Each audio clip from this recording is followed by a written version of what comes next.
नमस्कार सर्वांना, श्री स्वामी समर्थ. तुमचं सर्वांचं आपल्या चॅनलमध्ये खूप खूप मनापासून स्वागत आहे. आजचा दिवस तुम्हाला खूप छान आनंदाचा जाऊ दे हीच स्वामींची चरणी प्रार्थना करते आणि आजच्या व्हिडिओला सुरुवात करते. तर बघा, आजच्या व्हिडिओमध्ये आपण खूप सुंदर असा उपाय किंवा खूप सुंदर अशी सेवा बघणार आहोत. बघा, आपण अर्थात प्रापंचिक वैवाहिक माणसं आहोत. आपल्या मागे प्रपंचाचा गाडा आपण ओढत असतो आणि या प्रपंचामध्ये आपल्याला अनेक समस्या असतात, अनेक संकट असतात, दुःख येतं, वैवाहिक समस्या, नोकरीच्या समस्या, मुलाबाळांच्या समस्या आणि प्रपंच म्हटला की दुःख येणार, दुःखामागून सुख येणार आणि ह्या सुखदुःखाच्या वेड्यात आपण अडकलेलो असतो. आणि ज्यावेळी एक बघा, प्रपंच म्हटला की प्रत्येकाला कोणतं ना कोणतं, कोणाला मुलाबाळांचं टेन्शन असतं की मुलं खूप हट्टीपणा करतात, अभ्यास करत नाहीत, त्याचं काही जणांना टेन्शन असतं. तर काही जणांना मुलं होत नाहीत, मुलं बाळं होत नाहीत, लग्नाला खूप वर्ष झाली तरी मुलं बाळं होत नाहीत याचं टेन्शन असतं.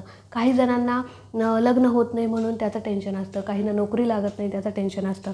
आणि तर या टेन्शनमुळे आपण म्हणजे या समस्यांच्यामुळे आपण टेन्शनमध्ये येणं साहजिक आहे.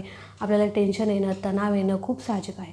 पण एक बघा, काही अशी पण लोकं आहेत ज्यांना काहीच टेन्शन नाही आहे.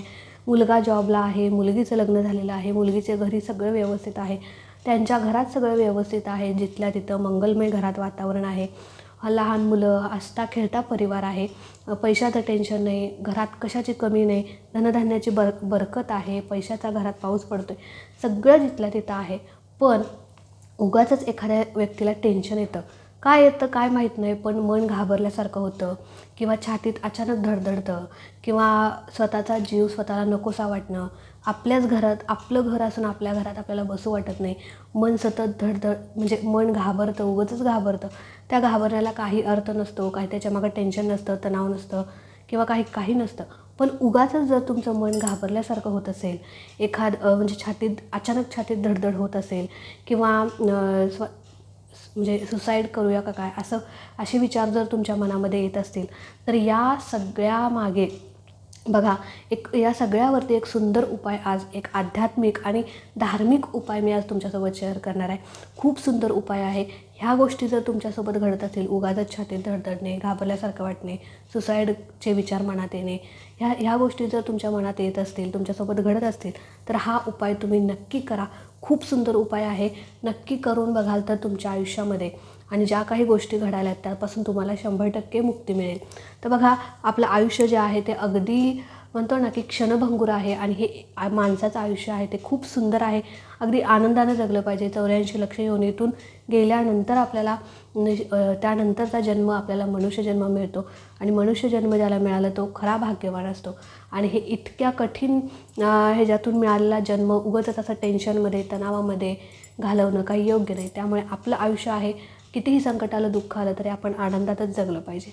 तर बघा, तर तुम्हाला जर असं उगाचच भीती वाटत असेल, छातीत धडधडत असेल किंवा सुसाईडचे विचार मनात येत असतील, तर तुम्ही हे तिन्ही, शेवटचा जो उपाय आहे तो अत्यंत प्रभावी आहे, अत्यंत फलदायी आहे आणि कोणत्या दिवशी करावा, कधी, कसा, कुठे करावा सगळं मी सांगणार आहे. त्यामुळे शेवटपर्यंत व्हिडिओ बघत राहा.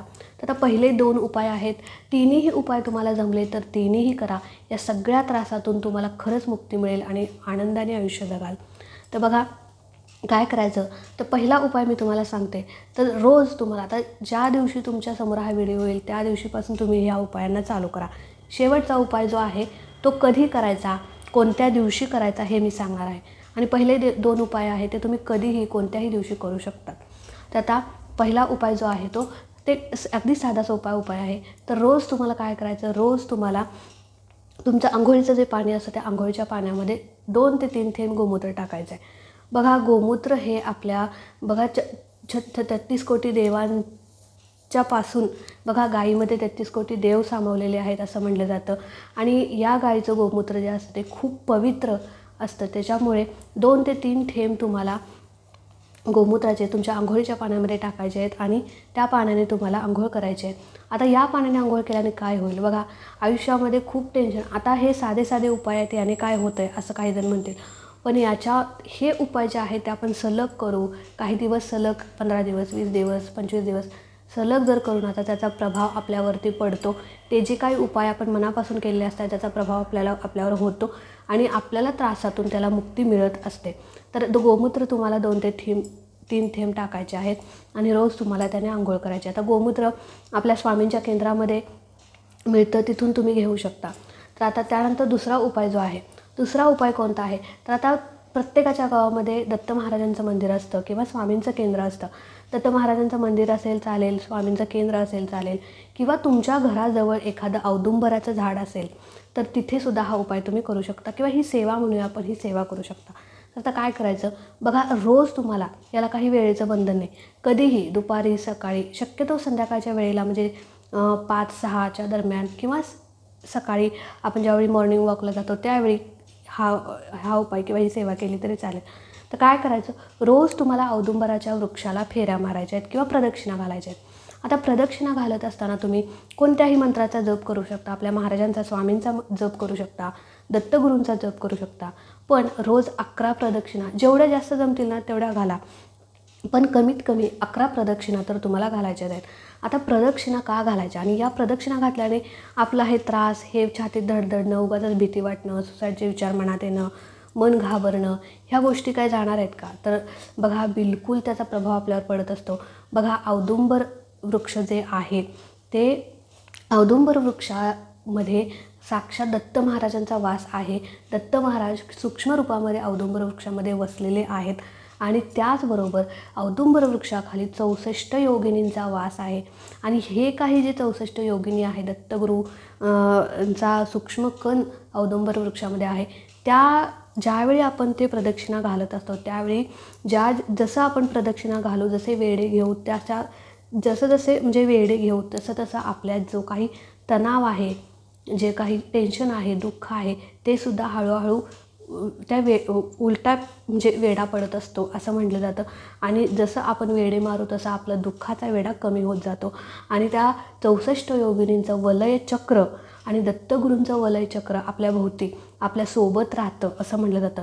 आणि ते वलय चक्र जर आपल्यासोबत असेल तर आपल्याला कधीच मन आपलं घाबरणार नाही, उगाच छातीत धडधडणार नाही, नको ते विचार मनात येणार नाहीत, किंवा स्वतःचं आयुष्य असून स्वतः आपल्याला चांगलं जगता येईल. तर असं हा सुंदर उपाय तुम्हाला दुसरा करायचा आहे. रोज तुम्हाला 11 जमल्या तर 11, 11पेक्षा जास्त जमल्या तर जास्त घाला, तुमच्या इच्छेप्रमाणे रोज हा उपाय सलग करा, बघा तुम्हाला सुंदर अनुभव येईल. आता सगळ्यात महत्त्वाचा आणि तिसरा उपाय म्हणजे हा उपाय कधी करायचा. आता हे 2 उपाय तुम्ही उद्यापासून केले तरी चालतील, ज्या दिवशी तुम्हाला शक्य होईल त्या दिवशीपासून तुम्ही करा, सलग 21 दिवस करा, 15 दिवस करा आणि अनुभव घेऊन बघा. आता तिसरा उपाय कोणता आहे, तर तिसरा उपाय जो आहे तो अतिशय प्रभावी आणि खूप लोकांना याचा अनुभव आलेला आहे. तर तोच उपाय मी तुमच्यासोबत शेअर करते. बघा काय करायचं, आता दत्त जयंती लवकरच येते, तर दत्त जयंतीच्या दिवशी जर हा उपाय केला तर अतिशय उत्तम. नसेल दत्त जयंती दिवशी तुम्हाला जमलं तर येणाऱ्या गुरुवारी, कोणत्याही गुरुवारी तुम्ही हा उपाय करू शकता. दत्त जयंतीच्याच दिवशी करायचं का, तर नाही. बघा आता समोरून दत्त जयंती आलेली आहे चालून, म्हणून म्हणते की दत्त जयंतीसारखा उत्तम दिवस नाही, आणि दत्त जयंतीला जर तुम्हाला नाही जमलं तर कोणत्याही गुरुवारी तुम्ही हा उपाय करू शकतात. तर हे झालं. तर काय करायचं, दत्त जयंतीच्या दिवशी करा किंवा गुरुवारी करा, कोणत्याही दिवशी करा. तर आता काय करायचं, सगळ्यात प्रथम तुमच्या घराजवळ किंवा स्वामींच्या केंद्रात किंवा दत्त महाराजांच्या मंदिरामध्ये, म्हणजे ह्या दोन्हीपैकी औदुंबराचं झाड हे असतं. औदुंबराचं वृक्ष जो आहे तो दत्त महाराजांच्या मंदिरात असतोच, किंवा आपल्या केंद्रामध्ये पण औदुंबर वृक्ष असतो, किंवा तुमच्या घराजवळ कुठे असेल तर तिथेसुद्धा हा उपाय तुम्ही करू शकता.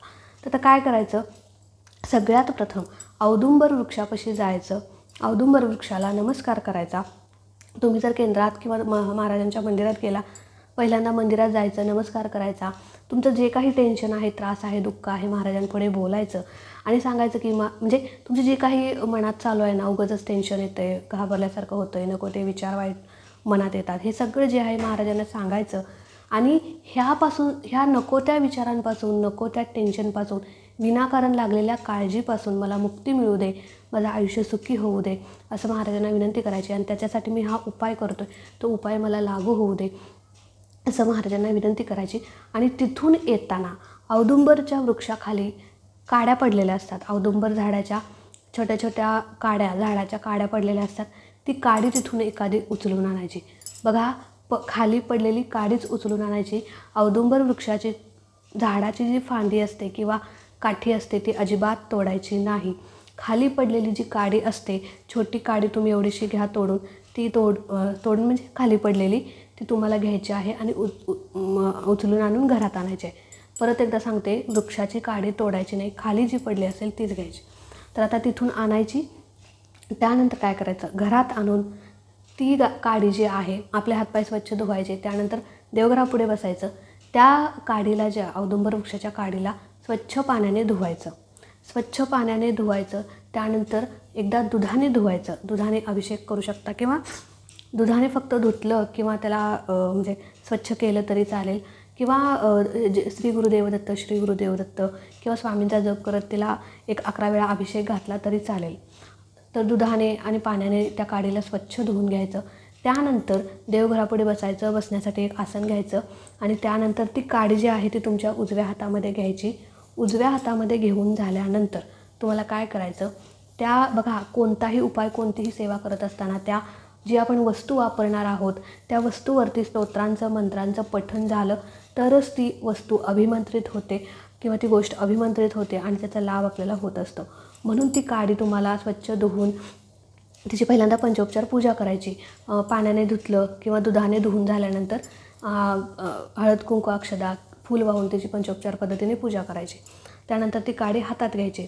हातात घेतल्यानंतर त्याच्यावरती एक माळ श्री गुरुदेव दत्त, श्री गुरुदेव दत्त, श्री गुरुदेव दत्त, श्री गुरुदेव दत्त असा जप करायचा. त्यानंतर एक माळ श्री स्वामी समर्थ मंत्र, या मंत्राचा जप करायचा. श्री स्वामी समर्थ, श्री स्वामी समर्थ, श्री स्वामी, या मंत्राचा जप करायचा. आणि त्याचबरोबर एक वेळा तुम्हाला श्री दत्तबावनी जी आहे, आपल्या दत्तगुरूंची अतिशय प्रभावशाली सेवा, खूप खूप खूप प्रभावशाली सेवा आहे. एक वेळा म्हटला तरी चालेल, 11 वेळा म्हटला तर अतिशय उत्तम. दत्तबावनी जी आहे ती तुम्हाला 1 वेळा किंवा 11 वेळा, जेवढ्या वेळा तुम्हाला शक्य होईल तेवढ्या वेळा तुम्हाला म्हणायची आहे. आणि या तिन्ही सेवा तुम्हाला ती काडी हातात धरूनच करायच्या आहेत. आणि त्यानंतर सेवा झाल्यानंतर दत्त महाराजांना नमस्कार करायचा आहे, प्रार्थना करायची आहे की ही काही जी सेवा मी करतोय किंवा करते ती मला विनाकारण आलेल्या टेन्शनमुळे, माझा जो काही ताण आहे, तणाव आहे, त्रास आहे, विनाकारण लागलेली काळजी आहे आणि ती दूर होऊ दे. आणि तुमचं कृपाछत्र माझ्या पाठीशी राहू दे. तुमचं एक वलय माझ्यासोबत राहावं, तुमचा आशीर्वाद माझ्या पाठीशी राहावा आणि ही काळजी, या दुःखातून, या काळजीतून मला मुक्ती मिळावी म्हणून मी ही सेवा करते आणि तुमचा आशीर्वाद माझ्या पाठीशी राहू दे असं बोलायचं. आणि ती काठी जी आहे ती एखाद्या ताईत घेऊ शकता तुम्ही, ताईत घेतलं तरी चालेल किंवा एखाद्या पुडीत बांधून, म्हणजे एकदा पेपराच्या पुडीत बांधून किंवा पुडीत किंवा ताईत जर घेतला तर तुम्हाला ती गळ्यात बांधावी लागणार. आणि पुडी वगैरे बांधला तर तुम्ही तुमच्या वॉलेटमध्ये ठेवू शकता, पर्समध्ये ठेवू शकता किंवा तुम्ही ती काडी दोरा गुंडाळून हातात देखील घालू शकता. पण ती काडी अशाच ठिकाणी ठेवायची ज्या म्हणजे ती काठी किंवा ती काठी जी आहे ती 24 तास किंवा कायम तुमच्यासोबत राहिली पाहिजे, कायम तुमच्यासोबत राहिली पाहिजे. बघा, परत एकदा सांगते, ताईत घेऊन ताईतमध्ये बांधून तुम्ही गळ्यात देखील ती काठी बांधू शकता. त्यानंतर तुम्ही हातात देखील ती काठी म्हणजे बांधू शकता किंवा तुम्ही तुमच्या पुडीत बांधून वॉलेटमध्ये ठेवू शकता, पर्समध्ये ठेवू शकता. जसं तुम्हाला पॉसिबल होईल तसं तुम्ही ती काठी बाळगा, पण 24 तास ती तुमच्यासोबतच राहिली पाहिजे याची काळजी घ्या. तर अतिशय प्रभावशाली सेवा आहे. जर समजा एखाद्या वेळेस आपलं लक्ष नसतं, ती काठी हातातून पडली किंवा कुठे काय झालं तर परत तुम्ही नव्याने ही सेवा करू शकता आणि परत तुम्ही ती काठी गळ्यात वगैरे धारण करू शकता. तर अशा प्रकारे ही सेवा आहे. खूप सुंदर सेवा आहे, खूप प्रभावी उपाय आहे. तुम्ही नक्की करून बघा. खूप जणांना याचा अनुभव आलेला आहे. खरंच तुम्हाला उगाचच छातीत धडधड वाटणे, विनाकारण काळजी, सुसाईडचे विचार, छातीत धडधडणे, मन घाबरणे या गोष्टी होत असतील तर हा उपाय जो आहे तो नक्की करा. येणाऱ्या दत्त जयंतीच्या दिवशी केला तर अतिशय उत्तम. नाही जमलं तर येणाऱ्या गुरुवारी तुम्ही करू शकता, म्हणजे कोणत्याही गुरुवारी करू शकता. तर चला, आजचा व्हिडिओ इथेच एंड करते. आवडला असेल तर नक्कीच लाईक, शेअर, सबस्क्राईब करा. भेटूया अशाच एका नवीन व्हिडिओसोबत, नवीन सेवेसोबत. तोपर्यंत खुश राहा, आनंदी राहा आणि सगळ्यात महत्त्वाचं स्वामींची सेवा करत राहा. श्री स्वामी समर्थ.